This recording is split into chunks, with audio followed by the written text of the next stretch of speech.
Buenos días a todos. Bueno, buenos días a todos. Es un gusto estar acá con ustedes compartiendo la palabra del Señor. Muchas gracias a todos los que estuvieron orando por el viaje junto a Julian. Gracias a Dios llegamos bien, comimos cosas ricas y raras y estamos contentos de estar acá de vuelta con ustedes. Hoy tenemos un pasaje muy lindo, muy interesante. Vamos a orar para que el Señor nos ayude. Oremos. Señor, queremos darte muchísimas gracias por permitirnos estar acá delante de ti, Señor, para escuchar tu palabra. Y te pedimos, Señor, que nos hagas atentos, que nos ayudes a prestar atención para poder, Señor, apreciar tu palabra, para poder apreciar a Cristo. Y, Señor, que tú puedas obrar en nuestros corazones, Señor, que puedas obrar en nuestros corazones, que puedas seguir haciendo tu obra en nosotros, que podamos amarte más, obedecerte más, Señor, responder a ti en adoración. Pedimos que tú puedas brillar en las Escrituras, que puedas ser claro, Señor, que nos libres de cualquier mala interpretación y que podamos, Señor, salir de aquí edificados. Dejamos este tiempo en tus manos en el nombre de Jesús, Señor. Amén y amén. ¿Saben quién es Diocleciano? ¿Han escuchado hablar de Diocleciano? No, ¿verdad? La mayoría no tienen ni idea de quién es Diocleciano. Mejor, me encanta. Porque precisamente ese es mi punto. ¿Quién es Diocleciano? Nadie sabe quién es Diocleciano. Fue un gran oponente del cristianismo. Fue un emperador romano que reinó entre el 284 al 305 después de Cristo. Y fue un enemigo tan decidido de los cristianos que persiguió a la iglesia sin piedad. De hecho, él se imaginó que había derrotado al cristianismo y ordenó hacer una medalla con esta inscripción: el nombre del cristianismo se extingue. Diocleciano también erigió 2 monumentos en la frontera de su imperio con estas inscripciones: Diocleciano, Joviano, Maximiano, Hércules, César, Augusto, por haber extendido el imperio romano por oriente y occidente y por haber extinguido el nombre de los cristianos que llevaron a la ruina a la república. Y otro monumento con otra inscripción que decía: Diocleciano, Joviano, Maximiano, Hércules, César, Augusto, por haber abolido en todas partes la superstición de Cristo, por haber extendido el culto a los dioses. Una persona que odiaba el cristianismo, que odiaba a Cristo, que odiaba a los cristianos y que hizo todo lo que pudo en su poder para derrocar al cristianismo. Tengo noticias. Diocleciano está muerto y ya no está. La mayoría ni lo recuerda. Obviamente, si te gusta la historia, capaz que has leído de él, pero no es parte de nuestras vidas. Ahora es una nota al pie de página en las páginas de la historia de la iglesia. Sin embargo, la fama y la gloria de Jesucristo se extienden por toda la tierra. El Señor se burla de él y de todos los enemigos de Cristo. Y eso es precisamente lo que vamos a ver en el Salmo 2. Me gustaría que me puedan acompañar al Salmo 2. Y el sermón de hoy se titula La aterradora risa de Dios. Dice así el Salmo 2. ¿Por qué se sublevan las naciones y los pueblos traman cosas vanas? Se levantan los reyes de la tierra y los gobernantes traman unidos contra el Señor y contra su ungido, diciendo: rompamos sus cadenas y echemos de nosotros sus cuerdas. El que se sienta como rey en los cielos se ríe. El Señor se burla de ellos. Luego les hablará en su ira y en su furor los aterrará, diciendo: pero yo mismo he consagrado a mi rey sobre Sión, mi santo monte. Ciertamente anunciaré el decreto del Señor que me dijo: mi hijo eres tú, yo te he engendrado hoy. Pídeme y te daré las naciones como herencia tuya y como posesión tuya los confines de la tierra. Tú los quebrantarás con varas de hierro, los desmenuzarás como vaso de alfarero. Ahora pues, oh reyes, muestren discernimiento, reciban amonestación, oh jueces de la tierra. Adoren al Señor con reverencia y alégrense con temblor. Honren al Hijo para que no se enoje y perezcan en el camino, pues puede inflamarse de repente su ira. Cuán bienaventurados son todos los que en Él se refugian. El Salmo 2 tiene una estructura bien clara y definida. Está dividido en 4 secciones o 4 estrofas, cada una con 3 versículos.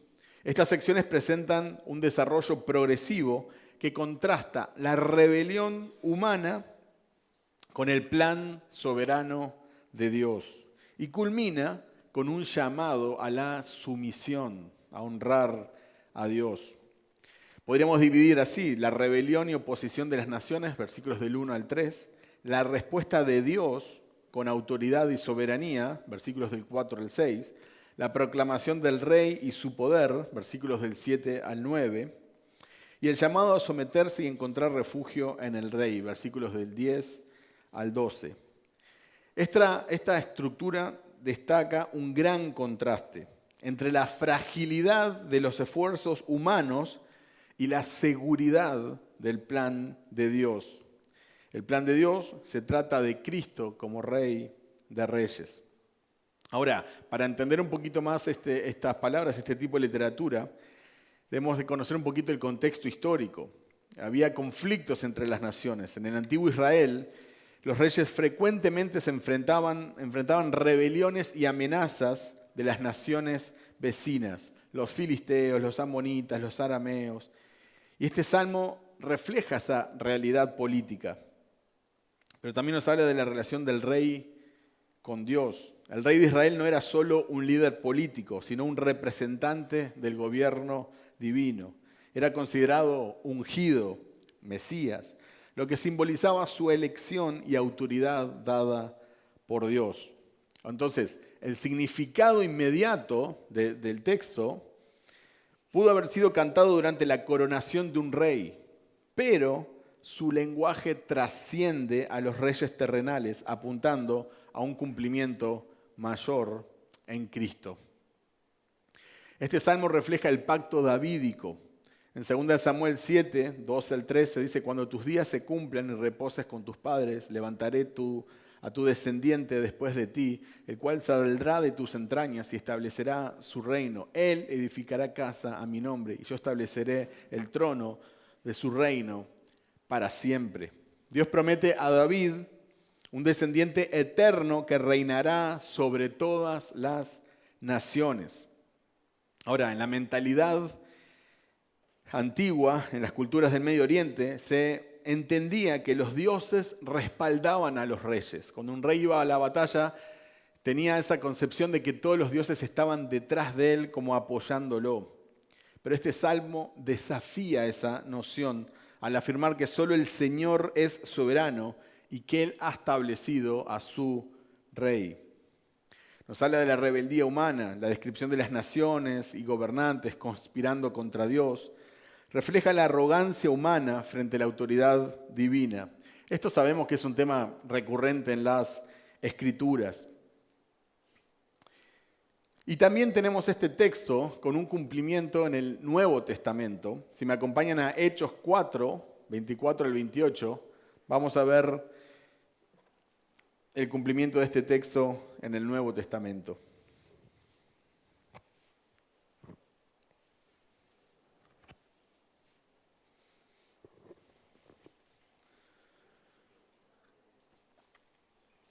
Hechos 4, 24 al 28.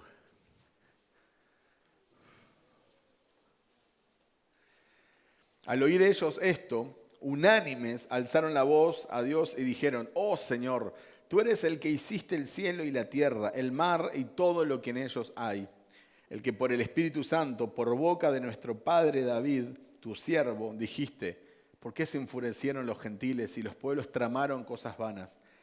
Se presentaron los reyes de la tierra y los gobernantes se juntaron a una contra el Señor, contra su Cristo. Porque en verdad en esta ciudad se unieron tanto Herodes como Poncio Pilato, junto con los gentiles y los pueblos de Israel, contra tu santo siervo Jesús, a quien tú ungiste, para hacer cuanto tu mano y tu propósito habían predestinado que sucediera. Acá en este pasaje podemos ver cómo se aplica el Salmo 2 a la oposición de los líderes religiosos y políticos contra Jesús. Ahora, ya analizando nuestro Salmo, Salmo 2, vamos a leer nuevamente versículos del 1 al 3.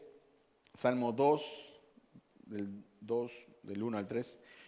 ¿Por qué se sublevan las naciones y los pueblos traman cosas vanas? Se levantan los reyes de la tierra y los gobernantes traman unidos contra el Señor y contra su ungido, diciendo: rompamos sus cadenas y echemos de nosotros sus cuerdas.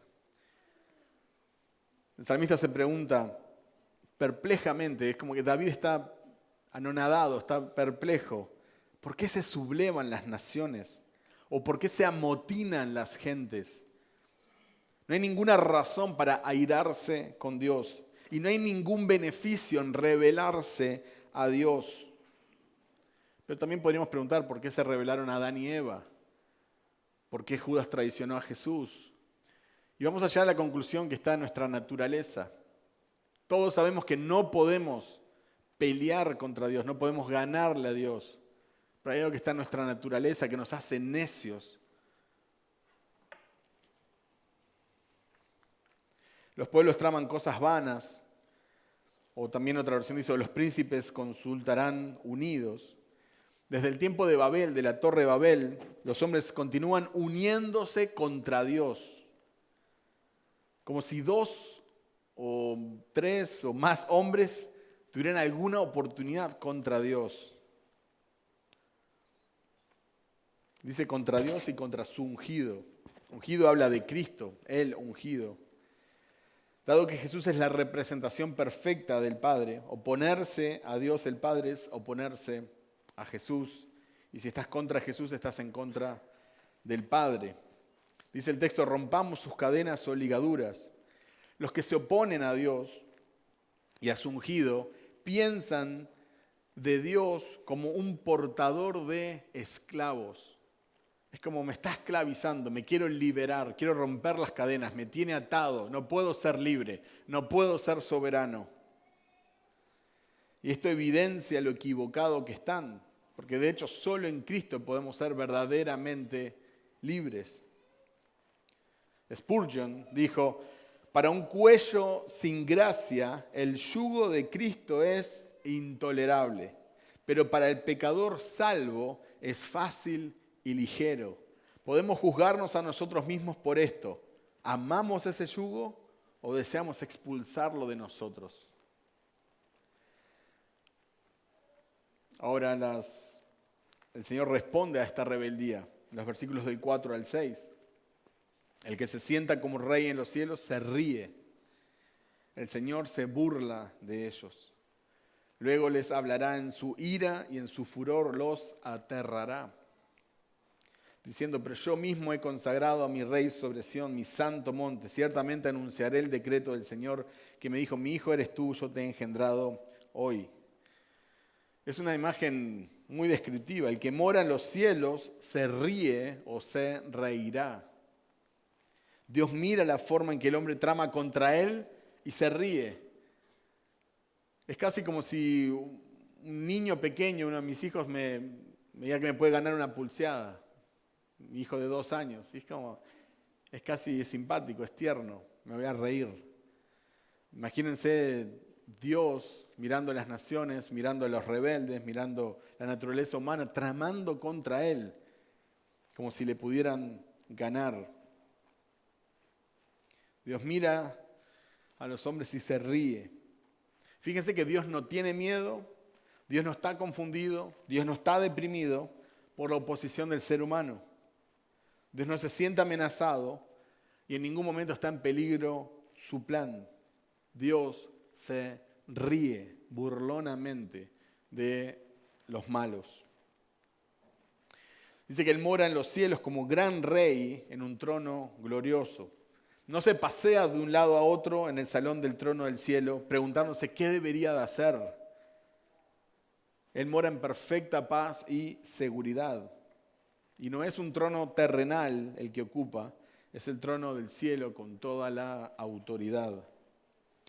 Boyce comenta, Dios no tiembla, no se esconde detrás de una vasta muralla celestial, contando al enemigo y calculando si tiene o no la fuerza suficiente para contrarrestar este nuevo desafío a su reino.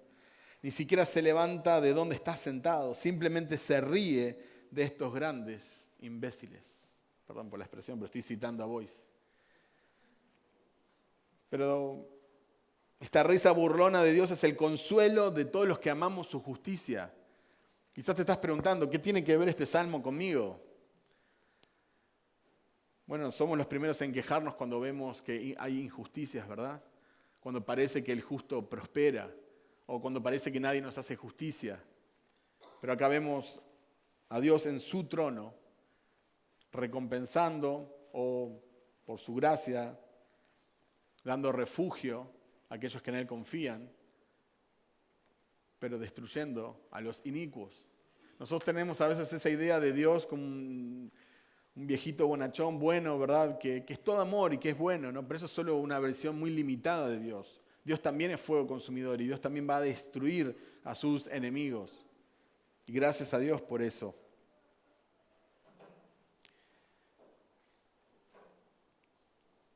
Esta risa es aterradora para todos aquellos que rechazan su amor. Esta risa es aterradora para aquellos que no ponen su esperanza en Él, porque Dios hará justicia con los malvados. Dice, el Señor se burlará de ellos. A través de los siglos muchos se han opuesto a Dios y a su Hijo Jesucristo, como en el caso de Diocleciano. Y cada uno de estos oponentes se ve frustrado y aplastado. Uno hasta llegó a decir, Dios está muerto. Dice el texto, luego hablará a ellos en su furor. Dios se ríe en el cielo, pero Él no permanece inactivo. Él se ríe, pero no solamente se ríe. Antes de actuar contra la humanidad desafiante, primero le habla a la humanidad rebelde. Y esto muestra la gran misericordia que tiene Dios. Tiene todas las razones y todo el derecho a simplemente actuar contra los hombres desafiantes. Pero el amor y la misericordia motivan a Dios a hablar una palabra de advertencia antes de actuar. Pero yo he puesto mi rey sobre Sión, mi santo monte. Dios quiere que los hombres desafiantes sepan que Él ha establecido un rey, un nombre sobre todo nombre, un nombre bajo el cual se puede ser salvo, un mediador entre Dios y los hombres. Aquel que toda rodilla se doblará y que toda boca confesará que Él es Señor. Y los hombres desafiantes más cercanos a la vista en el Salmo son reyes y gobernantes. Y Dios especialmente quiere que sepan que un rey más grande que ellos está en su trono. El rey que Dios ha establecido. Luego pasamos a la tercera sección, el decreto inamovible de Dios sobre su Hijo. Salmos 2, del 7 al 9. Ciertamente anunciaré el decreto del Señor que me dijo, mi hijo eres tú, yo te he engendrado hoy. Pídeme y te daré las naciones como herencia tuya, como posesión tuya en los confines de la tierra. Tú los quebrantarás con vara de hierro, los desmenuzarás como vaso de alfarero. Ahora pues, oh reyes, muestren discernimiento, reciban amonestación, oh jueces de la tierra. Dice el texto, yo publicaré el decreto. El siguiente pasaje indica que este es el ungido mismo de Dios hablando. Y él publicará el decreto que Dios Padre le habló. Ahora, el autor de Hebreos cita a este texto. Hebreos 1:5 dice, porque a cuál de los ángeles dijo Dios jamás, hijo mío eres tú, yo te he engendrado hoy, y otra vez yo seré padre para él, y él será hijo para mí. Se identifica a Jesús como el Hijo sentado en el trono de Dios. el autor de Hebreos lo usa como evidencia de la deidad de Jesús y la superioridad sobre todos los ángeles. Menciona el nombre más excelente que recibió Jesús, que es mayor que todos los ángeles, el nombre de Hijo. Aunque a los ángeles a veces se los llama hijos de Dios en un sentido genérico, como en Job 1:6, el Padre nunca le dijo mi hijo a ningún ángel en un sentido específico. Eso está reservado para el Hijo de Dios, la segunda persona de la Trinidad. Dice, engendré también, es una idea importante en contraste con lo creado. Jesús no fue creado, más bien creó todo lo que fue creado, y todo fue creado por Él y para Él y a través de Él. Engendré describe una relación entre dos seres de la misma naturaleza y ser esenciales. Un hombre crea una estatua, pero engendra un hijo. Y luego viene este pasaje que tantas veces ha sido usado en congresos misioneros y cosas referentes a esas misiones. Te daré por herencia las naciones. Entonces muchas personas oran, no, bueno, pedid al Señor y te dará por herencia las naciones. Acá es el ungido de Jehová, el ungido de Dios, que tiene a las naciones como su herencia. Es Cristo que puede pedir a las naciones como herencia del Padre. Y Él gobernará sobre todas las naciones y todo juicio le es encomendado. Eso está en Juan 5:22. Esto lo podemos ver precisamente en Apocalipsis. Describe la emocionante consumación de esta herencia. Me pueden acompañar, vamos a ver dos pasajes. El primero en Apocalipsis 11, del 15 al 18.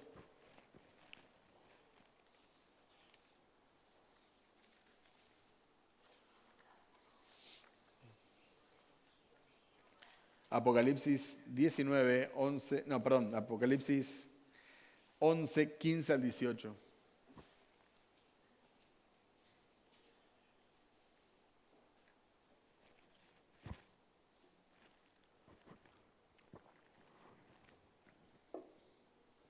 Dice así la palabra del Señor. El séptimo ángel tocó la trompeta y hubo grandes voces en el cielo que decían, el reino del mundo ha venido a ser el reino de nuestro Señor y de su Cristo. Él reinará por los siglos de los siglos.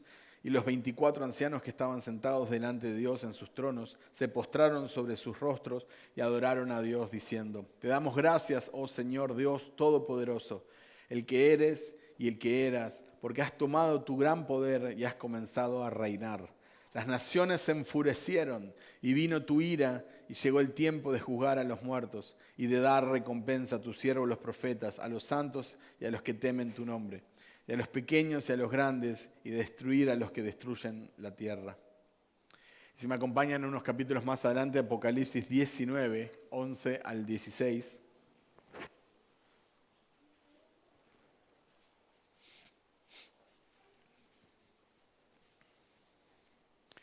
Apocalipsis 19, 11 al 16. Vi el cielo abierto y apareció un caballo blanco. El que lo montaba se llama Fiel y Verdadero. Con justicia juzga y hace la guerra.